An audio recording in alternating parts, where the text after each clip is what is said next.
And in Srimad Bhagavad, there is a question by Sukadeva Goswami, by Maharaj Parikshit. Maharaj Parikshit, because he understood that his grandfathers were put to so many difficulties, although Krishna was their friend, personal friend. So everyone became astonished. How you said? These 5 brothers, the big brothers, Maharaj Yudhishthira, he was the most pious man. Arjuna was the greatest warrior. And Draupadi, their wife, directly the goddess of fortune. And so much nice, and above all, Krishna is their personal friend. And still they are put into such difficulties. They lost their kingdom, they lost their wife, and they were put in so many, for 13 years they had to undergo so many troubles. So, this was astonishing. Even Bhishma, he cried, so I cannot understand why these 5 brothers are put into so many difficulties, in spite of their all these qualities. So, their grandson, Maharaj Parikshit, when he was being taught by Sukadeva Goswami, he had some suspicion about devotion to Krishna. Not suspicion, just to teach us. He inquired that Lord Krishna, he is Vishnu. He is the master of the goddess of fortune.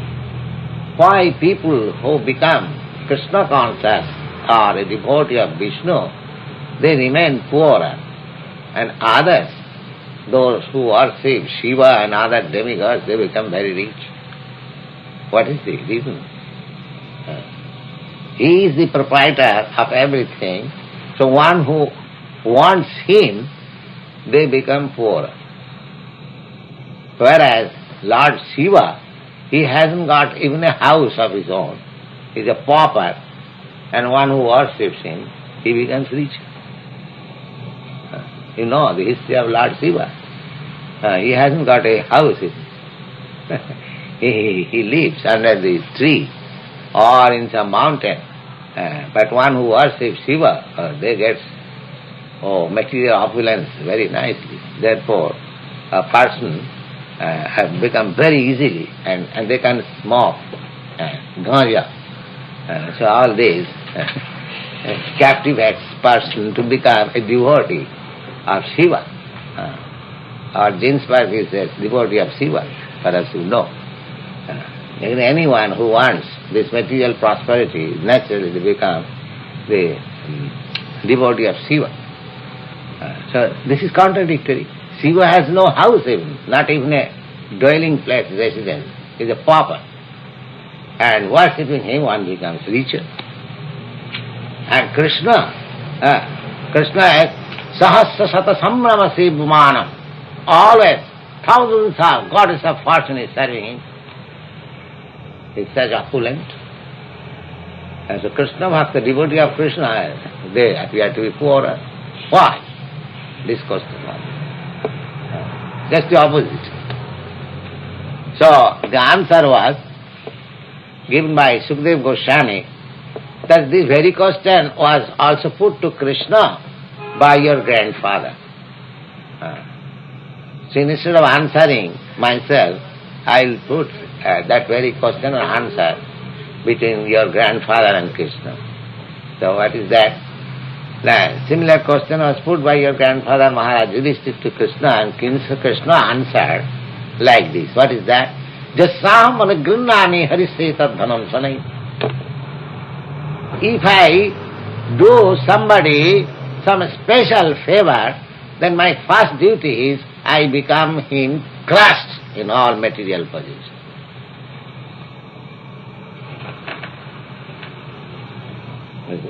Why?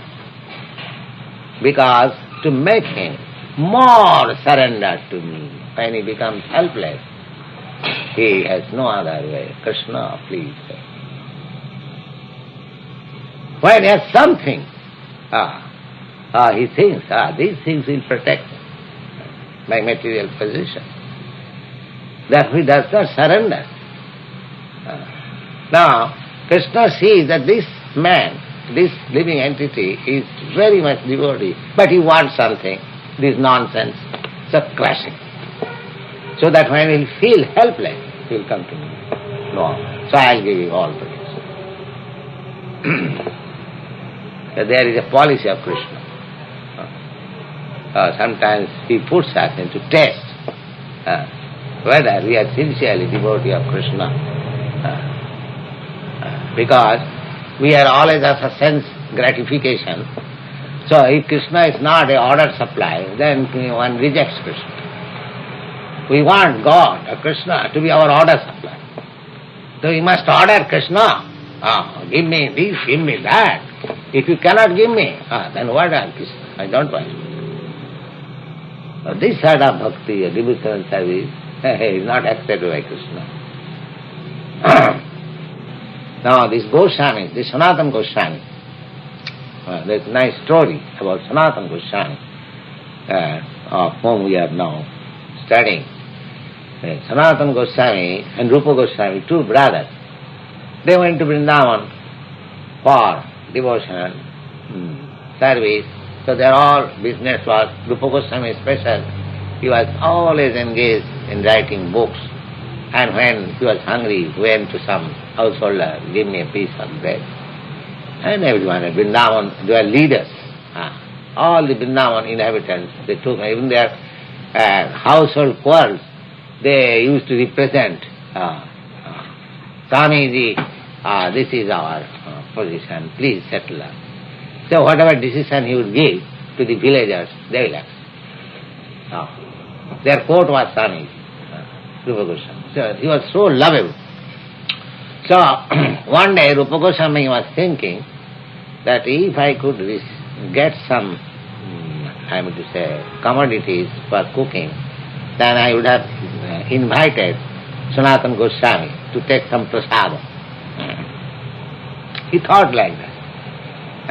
And after, say, 1 hour, one young girl came with sufficient quantity of rice, flour, ghee, and vegetables, so many things. Babaji, they call in India, especially in Vrindavan quarter, they call all these transcendentalists Swami Babaji. Babaji, please accept this commodity. There is some ceremony at our house, so my mother has sent you all these things. Oh, okay. You are thinking that if I could get some commodity, I could prepare something and invite Sanatana Goswami. So the things were there.